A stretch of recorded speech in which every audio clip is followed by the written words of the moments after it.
지금부터 제36회 한국사 능력검정시험 고급편 해설을 시작하도록 하겠습니다. 자, 1번 밑줄근 이 시대 생활의 모습으로 오른 것은, 자, 이곳은 서울 암사동, 대표적인 유적지가 암사동이고요. 농경과 정착생활이 시작이 되고, 여기 그림과 같이 움집이 나오네요. 이것은 바로 신석기 시대가 되겠죠.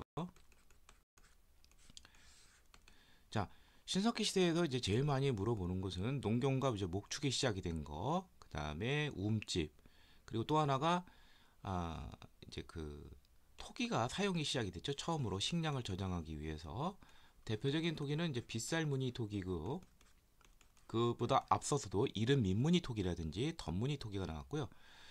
그 다음에 이제 의생활과 원시적인 수공업과 관련돼서 가락바퀴와 뼈바늘 이 출처가 되었다. 이 정도를 알아두시면 될 것 같습니다.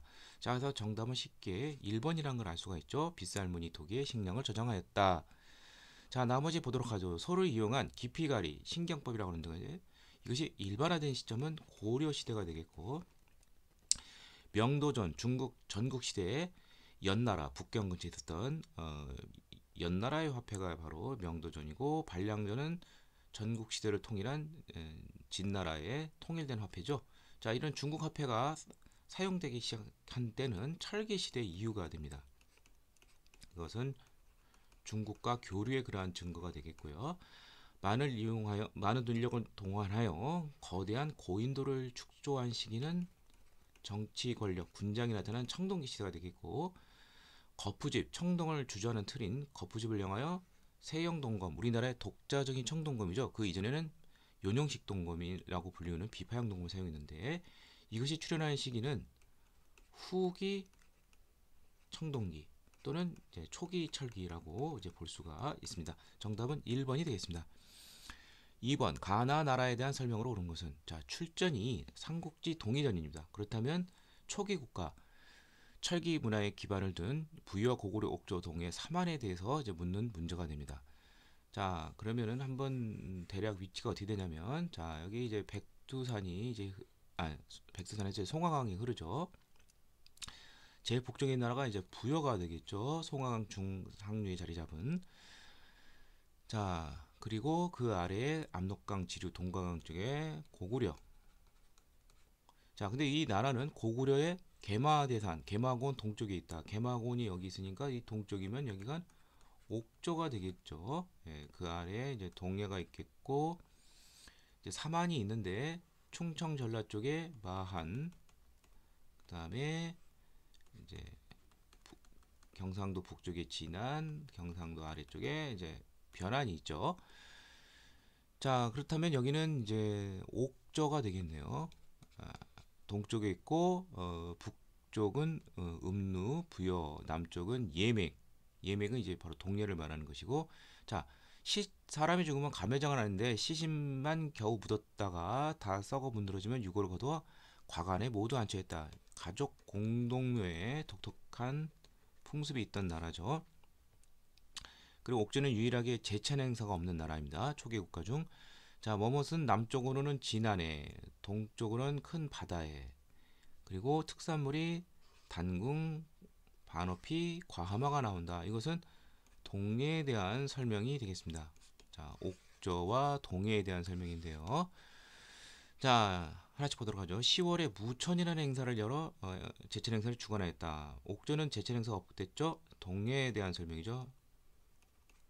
무천은 틀렸고, 여러 가들이 별도로 마가, 저가, 우가, 구가, 말, 소, 개, 돼지 이러한 사출도를 주관한 나라는 부여에 대한 설명이고, 신지, 읍차 등의 지배자가 있었다. 이것은 삼안에 대한 설명이 되겠고요.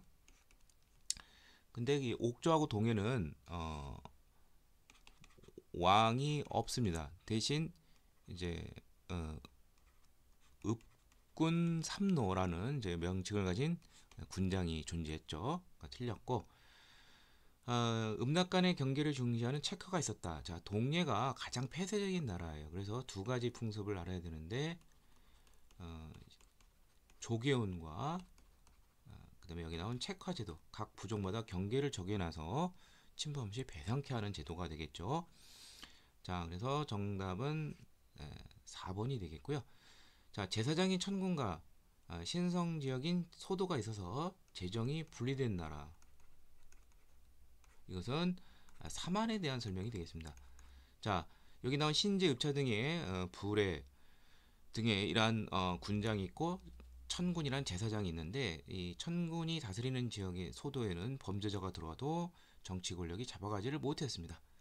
자, 그래서 정답은 4번이 되겠고요. 3번, 다음 검색창에 들어갈 왕이 옆쪽으로 오른 곳은, 자, 제위기간 412년에서 491년, 이름은 거련, 광개토 대왕의 뒤를 이어 즉위했다. 평양으로 도읍을 옮겼다. 이건 장수왕에 대한 설명이 되겠죠. 예. 예. 자, 장수왕에 대해서 가장 많이 물어본 것은, 자, 남진 정책을 적극적으로 펼쳤죠. 그래서 이를 위해서 평양으로 천도하고, 그리고 475년에 백제 수도 한성을 공략을 해서 한성을 함락시키고, 즉 이 말은 한강 전역을 이제 장악하게 된 것이죠. 하류에 이르기까지.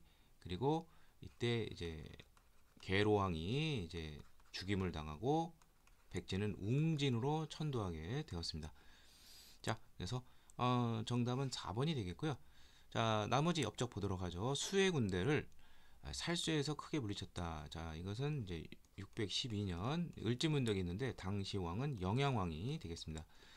자, 서안평을 공격하여 영토를 확장하였다. 자, 이것은 뭐 여러 고구려의 왕이 있었지만 그 중에서도 이제 미천왕 때는 이제 서안평을 함락을 해서 요동으로 진출하는 어, 교두보를 확대하기도 했습니다. 물론 이제 낙랑, 대방 등 마지막 한 구전도 다 소멸시키고요. 전진의 순도를 통해 불교를 수용하였다. 이거는 소수리망이 되겠죠. 예, 소수리망의 이란 내정개혁, 불교, 율령, 태학 요 세 개는 알아두고요. 당의 침략에 대비하여 천리장성을 축조하였다. 자, 이것은 이제 영유왕 때부터 이제 시작을 했는데, 그래서 631년에서 647년 보장왕 때까지 이제 17년간 이어졌습니다. 자, 정답은 4번이 되겠고, 다음 4번, 가에서 마에 대한 탐구 활동으로 적절하지 않은 것은, 자, 경주에 대한 설명이 되는데요. 여기 김유신묘, 천마총, 첨성대, 황룡사도, 분황사 등이 나와 있습니다. 자, 김유신묘. 자, 무덤 둘레에 12지 신상을 새긴 이유를 알아본다. 자, 이걸 둘레돌이라고 하는데 이것이 통일신라 시대부터 시작이 되었습니다. 호석이라고도 하는데 그 대표적인 것이 바로 이제 김유신이 묘가 얘가 되겠고요. 김유신은 어떤 왕은 아니지만 그런 왕의 버금가는 그러한 무덤 규모를 자랑하고 있습니다.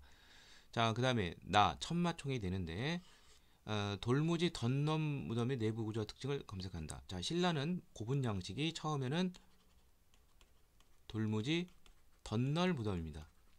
돌을 이제 무덤 위를 이제 돌 흙으로 쌓았는데 그 안에 이제 그 목곽 있죠. 예, 여기에 이제 부장품, 껴묵거리가 많이 있는데 그 위를 그냥 흙과 돌로 쌓아버렸으니까 도굴이 안 되죠. 예, 그러한 특징이 바로 돌무지 덜넘무덤이고 후기에 가면은 굴식 돌방 무덤으로 이제 바뀌게 됩니다. 이것은 삼국 다 공통적인 것이 되겠고요.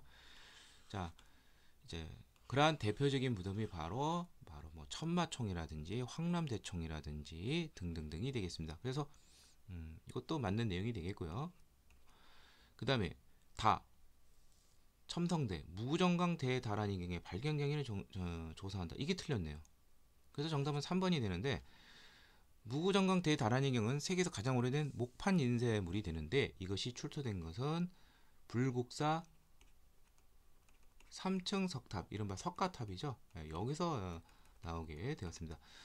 첨성대는 뭐 선덕여왕 때 조성된 것으로 알려진 천체 관측과 관련된 그러한 건축물이죠. 그 다음에 분황사에 보면은 또 선덕여왕 때 황룡사 구축 목탑을 자장율사의 건의로 세워졌다는 기록이 나오는데 그 목적은 당시 선덕여왕 때 주변 민족이 하도 시달려서 특히 백제 침공이 심했는데 이 구이를 불력으로 누르기 위해서 구충목탑을 설립했다는 그런 이야기가 있습니다. 그다음에 황룡사토에 보면은 잘못 말했네요. 예, 라가 이제 황룡사토가 되겠고요. 황룡사 구충목탑. 그다음에 분황사는 이제 모전석탑이 있는데 이 모가 흉내낸다는 소리고 저는 벽돌을 말합니다.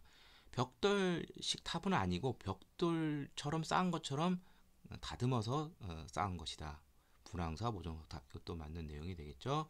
자, 정답은 3번이 되겠고 5번 가와 나 사이 시기에 있었던 사실을 옳은 것은 왕 16년 봄 사비로 도읍을 옮기고 국호를 남부여로 하였다. 자, 국호를 남부여로 하고 예. 그 다음에 사비로 천도한 538년 이것은 백제 성왕에 되겠고요. 자, 왕 32년 554년에 결국 신라군에 의해서 이게 바로 이제 그 관산성 전투가 되는데 여기서 이제 전사한 것이 나옵니다. 자, 이게 이제 554년인데 자, 이 문제는 성왕의 업적을 이제 물어보는 것일 수도 있지만 이게 3점짜리인데 그 원인이 무엇이냐? 뭔가 나당 동맹이 틀어졌다는 걸 알 수가 있죠. 자, 551년에 백제 성왕과 신라 진흥왕은 연합을 해서 백제는 한강 하류를, 신라는 한강 상류를 고구려로부터 각각 빼앗게 되었습니다. 근데 2년 뒤인 553년에 신라가 진흥왕이 한강 하류까지 다 차지하게 되었습니다. 여기에 대해서 분노해서 554년에 관산성에서 싸우다가 성왕이 전사하게 된 것입니다. 자, 그래서 하류, 상류 각각 백제, 신라. 그런데 553년에 신라가 모두 차지하게 되고 응징을 하려다가 성왕이 전사하게 된 것이죠. 자, 그래서 정답은 5번이 되겠죠. 자, 그럼 나머지는 어느 시기인지 살펴보죠. 지증왕이 우상국을 복속하였다. 지증왕 13년 노래도 있죠. 512년. 예. 자, 그 다음에 근초고왕이 마한을 정벌하였다. 백제의 전성기 근초고왕.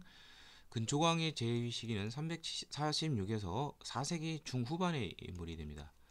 고구관왕이 근초고왕에서 평양성에 전사한 시기는 371년이 되겠고 백제 무령왕이 22담로의 왕족을 파견한 때는 이제 웅진 시대가 되죠. 전성기 성왕의 아버지 부왕이 됩니다. 자, 그래서 정답은 5번이 되겠고요. 다음 6번 가나라의 문화유산으로 온 것은 사진으로 보는 철의왕국. 철의왕국 하면은 가야가 되겠죠. 예. 자, 김수로왕이 건국했다고 전해지는 여기는 자 특히 여기는 이제 금간가야가 되겠죠. 자, 가야에 대해서 물어볼 때 문화유산적으로 볼 때는 만약에 금강가야면은 이제 주로 사진 출전 자료가 대성동 고분이 많이 나오고요. 전기가야명의 맹주죠. 만약에 대가라고 그런다면은 지산동 고분, 고령 지산동 고분이 나오겠습니다. 그리고 잘 모르서 철과 관련된 거를 찾아야 되는데 자, 뭐 처리된 게 많긴 하네요. 자, 하나씩 보도록 하죠. 자, 1번은 칠지도라고 그러죠. 자, 가지가 7개처럼 보이죠. 자, 이것은 백제 근초고왕이 전성기 임금인 근초고왕이 외왕에게 전해졌다고 전해주는 그러한 철로 만든 그러한 물건입니다. 아니고 2번은 이른바 그 광주 충국리 철불이라고 불리는 것이죠. 요즘은 이제 이게 하남시로 바뀌어서 하남 하사창동이라고 하는데 하사창동 이제 철불이 되겠습니다. 자, 이거는 고려 시대의 그러한 철불이 되겠습니다.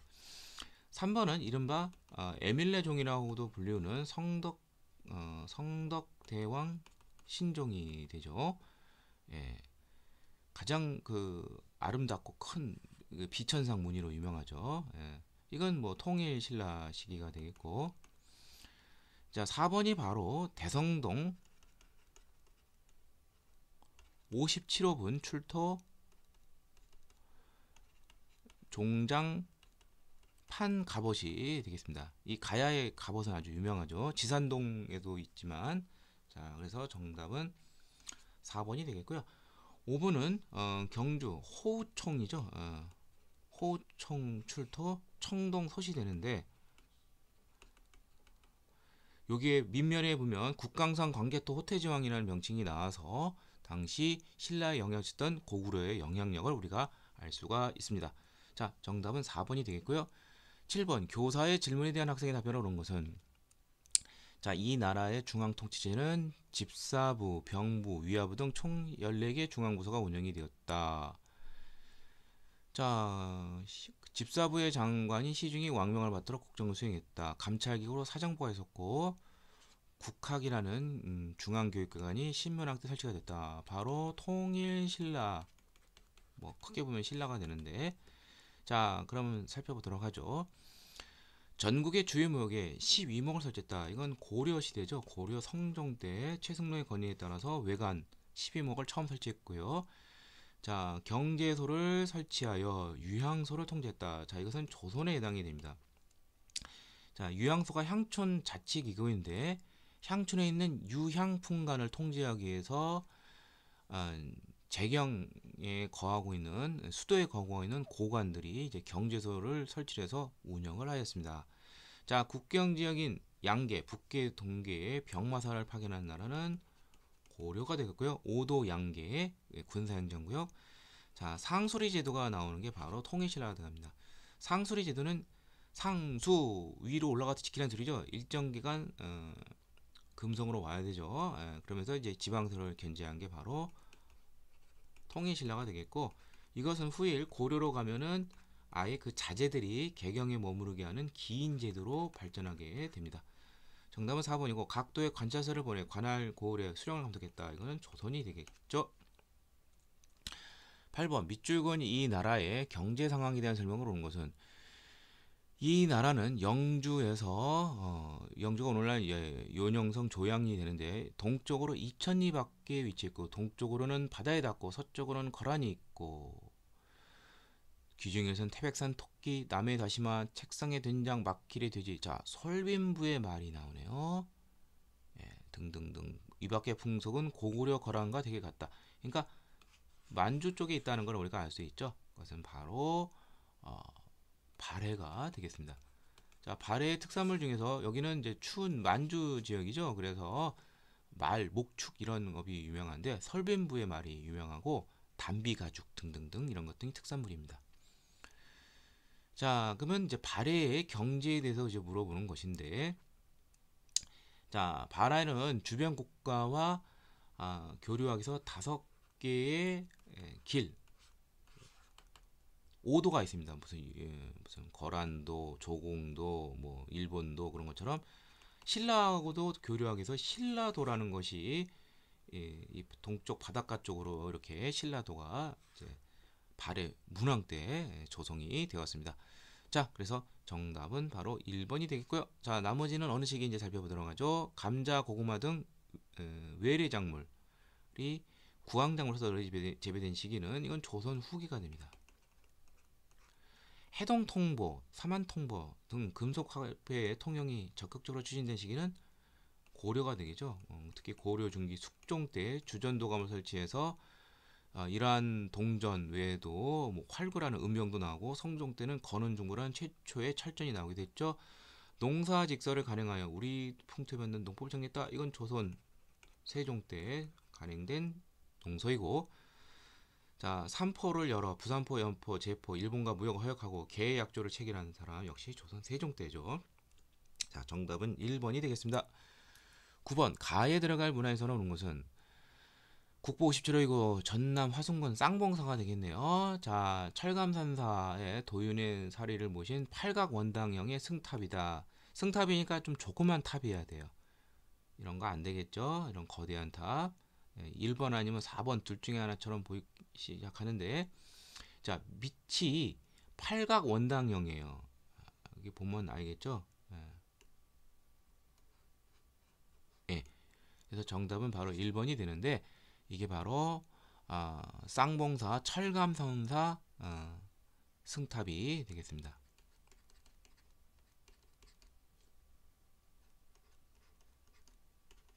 자, 승탑이라는 것은 이제 그 승려의 사리를 보관한 탑이죠. 이건 선종의 유행과 관련이 되어 있는데 남할 여초에 많이 조성이 되었습니다. 자, 그래서 정답은 1번이고 나머지 보도록 하죠. 이거는 불국사 다보탑이죠.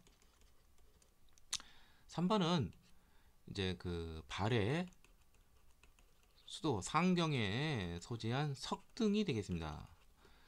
4번은 화엄사, 전남 구례감 화엄사가 있는데 화엄사 그 곽항전이 있는데 그 앞에 있는 석등이 되겠습니다. 이거 국보급이고 5번은 강원도 평창 월정사 팔각 9층 석탑이 되겠습니다. 자, 정답은 1번이 되겠고요. 10번 가나 인물의 활동으로 오른 것은 자, 뭐뭇은 본래 신라의 왕자로서 신라의 왕자라고 하네요. 도리어 제나라를 원수로 삼아 선전의 화상을 칼로 베었고 자, 신라의 왕자 출신으로서 신라의 반신라 세력이 된 사람. 그리고 나중에는 뭐 신하로부터 이거는 이제 일단 가는 이제 그 궁예가 되겠고요. 신라 왕자 출신. 예. 근데 나는 본래 신라의 백성인데 신라를 도읍을 침범을 했다. 927년 금성 침범. 이것은 이제 견훤이 되겠고. 예. 그리고 궁예는 이제 신하로 거림을 당해서 전제 정치를 펼치다가 왕건이 추대되었죠. 그다음에 나는 아들 신검에게 금산사에 감금을 당했죠. 그런 문제가 있는 것이 이제 설명이 되어 있습니다. 궁예와 견훤 각각 후고구려와 후백제를 건국한 사람이다. 자, 하나씩 보도록 하죠. 완산주를 도읍을 하여 후백제를 세운 사람은 이건 견훤이 되겠고, 자, 궁예는 처음에 901년에 후고구려라고 했다가 3년 뒤에는 국호를 대동방이라는 의미를 가진 마진으로 바꾸고 그 다음에는 철원으로 태봉에서 이제 송악에서 철원으로 천도하게 되었습니다. 그리고 911년에는 이제 국호를 다시 또 마진에서 태봉으로 바뀌고 자, 이거는 궁예에 대한 설명이죠. 예, 그래서 정답은 2번이라는 걸 알 수가 있고요. 자, 송악을 도읍으로 삼고 후 고구려를 건국하였다. 이거는 이제 궁예에 대한 설명이고 서경을 중시하여 북진 정책의 전용기로 삼았다. 이것은 왕건에 대한 설명이죠. 왕건이 북진 정책, 서경 중시, 서경 분사제도. 그 다음에 가나 황산 전투에서 왕건의 고려군에게 패배하였다. 왕건의 고려군에서 황산 전투에서 패배한 것은 이것은 이제 견훤의 아들인 신검이 되겠습니다. 자, 그래서 정답은 2번이 되겠습니다.